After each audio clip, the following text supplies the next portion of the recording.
All right, I'm going to talk about the training and education, and again later production and development. But I want to start with the training programs. Under education and training, which is a unit on its own, these are the programs that we have under education and training. So to explain the value chain of this of the programs, we normally start with the schools program. The reason why we're doing that is to create awareness about the careers within the industry. We've made plans, I think as early as next year, I'll go to Bitumelo, le Tlotisong. So I'm not sure if you are close, or we'll try to communicate the dates with those who want to attend this session again, or I don't know. But that program is for the learners, strictly learners, talking about the careers within the filmmaking industry. The reason for that is to create the bursary applications, particularly from Free State, because as it is, we don't have applications from Free State. In all categories. All categories, we don't have any applications. Bursary, we don't get applications from you guys. We don't. So, and at the same time, we don't blame you. It might be the issue that you don't know of NFVF. So that's the reason why we come as far as Fixback to talk about what we do as an NFVF. So we start with schools program, and the reason for that, as I said, it's about bursary applications. And then they get to a bursary, NFVF bursary support program. And after that, they go to the internship or mentorship, all right? And then there's our training initiatives. These can be the in-house training programs like CD and so on, or script writing. And the last one is any program that we think is relevant to the development of the learners or the filmmakers. So this is the value chain under training and education. So let's start with the, okay, I've explained this one, right? The schools program. So I'm going straight to bursaries. We have two types of bursaries. The first one is the national bursary, and then the other one is the international bursaries. Tandi's already explained about that to say it's any course behind the scenes. When you talk about the behind the scenes, we're talking about the directing, producing, script writing, editing. As long as you're not in front of the camera, it's behind the scenes careers. You can study anywhere in South Africa. There's no limit. You can study from diploma up to the PhD level. We're not limiting. There's no age restriction on that. So everyone is welcome to apply. And when we release the call, we always release the call from the 1st of June until 31st of August every year. So we give you 3 months to apply. You don't have to come to us in Joburg to apply. Everything it's online. You just have to click on the link which we saw earlier. It will tell you which documents we're looking for. So for those who qualify for national bursaries, firstly you have to write the motivation why you want to study the course. We want to see if you understand the industry or the choice of career you want. And the financial need, you must show to us that you really need money to go to school. You have to attach your parents' payslip.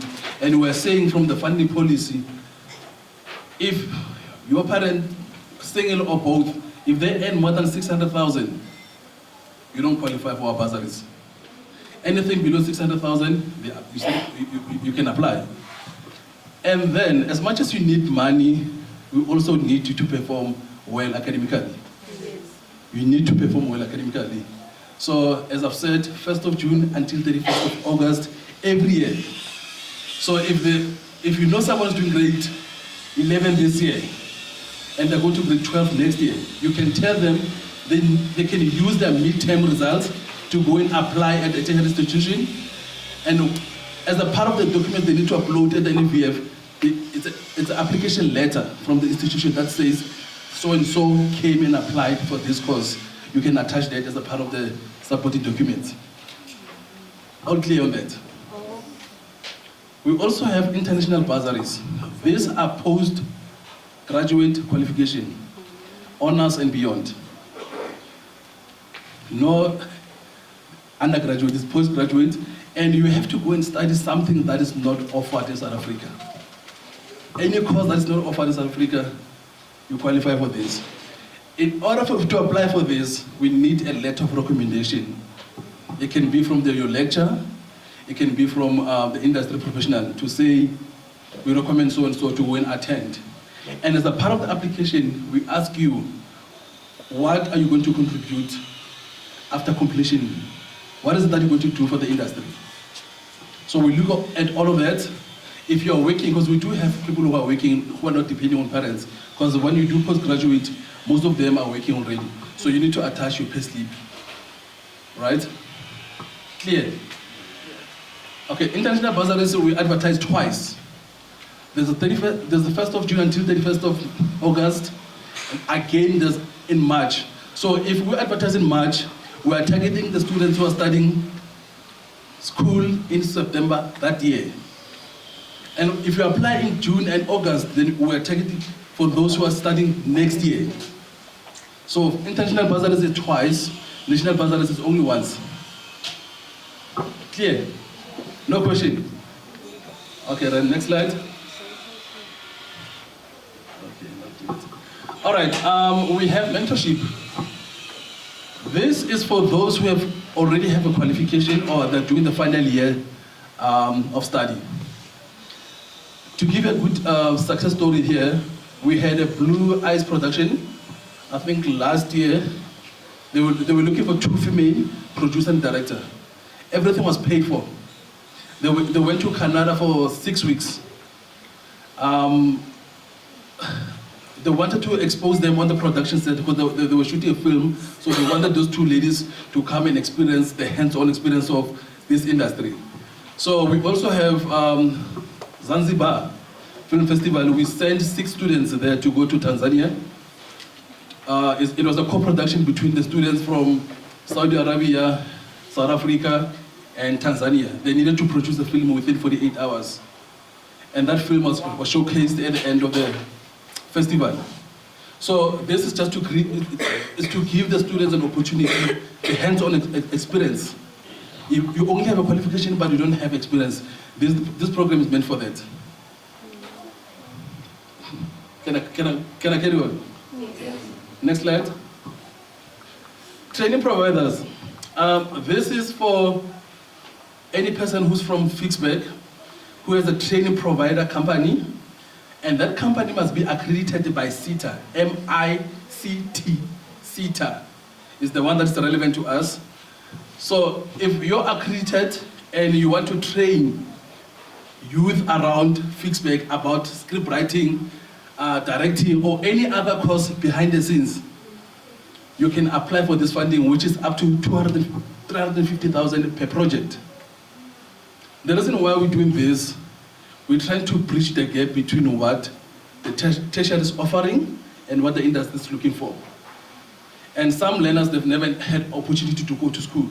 So if you want to train people with script writing who have never went to school, this is an opportunity for you to apply for that. But here, compliance is the key. You really have to comply. Right? No question?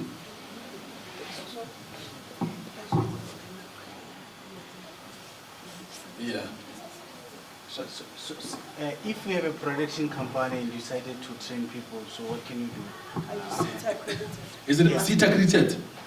But We which is, can do it after maybe. Like no, not after we do it. It's a part of the compliance. The reason why we're asking for accreditation is in order to train people, I'll come to you. In order to train people, you must be accredited yourself. Because we want to make sure that whatever you want to teach people is accredited. Because we don't want the fly-by-night. Okay, all right, sure. We don't want the fly-by-night organization. Are you answered? Sure. yes. All right. No? Before using like the compliance measures, what are some of the things if you say I must comply? What are some of the things? As what? Apply for what? Like if I'm applying for the funding, launching. Not trainer. Number one, I must comply. What must I do? firstly, as a training provider organization, you must have a certificate from CETA that says we confirm and we guarantee that Neo is the relevant person, he can train. That's one. Number two, the program you're going to train must be accredited as well, to say it's not just a program that you thought of, it's something that is there, it exists, it must be accredited. And again, you must tell us how you're going to recruit the learners, who are your target audience, the age, which area, and why you're doing that. So that's the compliance I'm talking about. But most importantly, the tax clearance. Noted. Tax clearance. So meaning that obviously you have to like start a formal local organization or something. Something like that. And then have to have a curriculum. Yes. Yes. And you will then go register with what's the CETA. organization? CETA. CETA. Yes. Okay. And not to develop from scratch. You can go to sit and give the material as long as you are one of them. You are one of the registered organization under them. They can give you the material. They can give you the qualification to win training. Yes. So. What if what you're offering as an institution is a very scarce skill, and CETA has not yet adopted it as part of their application situation? Give us an example. For instance, let's say you are doing advanced visual effects. Okay. Yeah.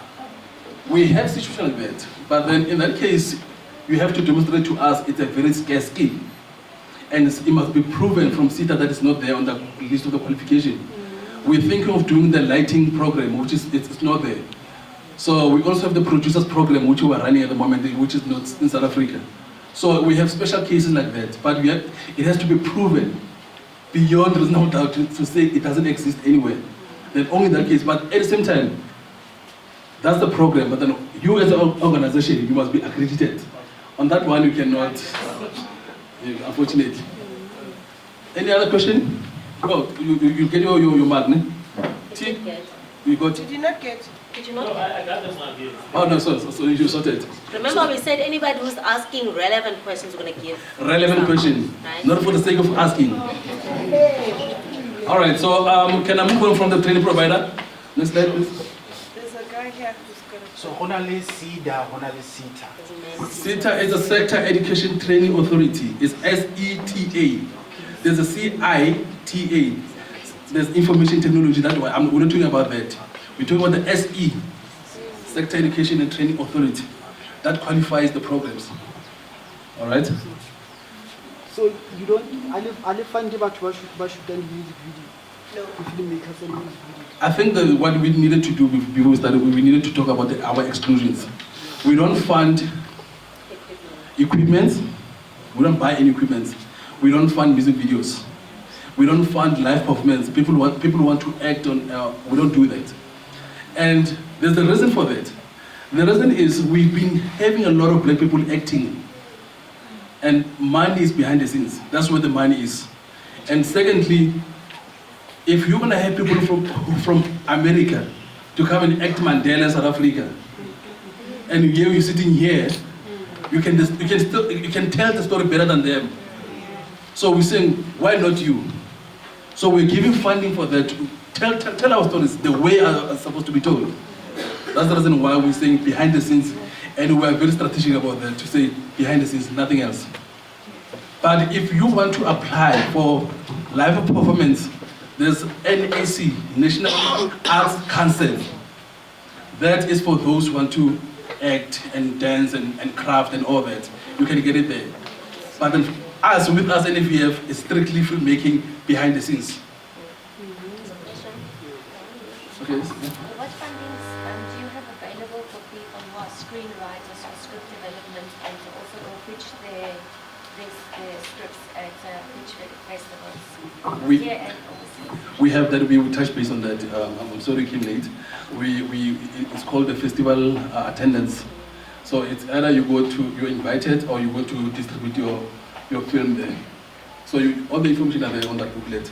But also if you need assistance with the script writing part, we've got a development that caters for script writing. It's there on the booklet. It's in the booklet. All right. Any other question?